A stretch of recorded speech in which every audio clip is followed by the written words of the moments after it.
কেউ তাওহীদি জনতা এই ডাক্তার জাফরুল্লাহ উনার স্ত্রী যেভাবে কুসংস্কার বাস্তবতার দাবি করছে তার কাছে নিন্দা জানাই। তাওহীদি জনতা আপনাদেরকে জানাতে চাই, শাপলা চত্বর যেভাবে কায়েম হয়েছিল আরেকটা দ্বিতীয় শাপলা চত্বর কায়েম হবে।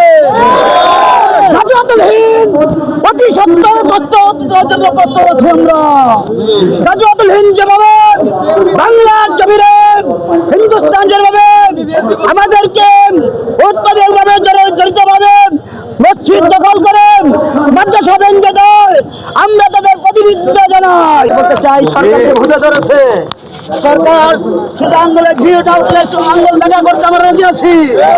আমরা তাওহীদি জনতা আবার ফুসে ওঠে, দ্বিতীয়বার আবার শাপলা চত্বর হবে।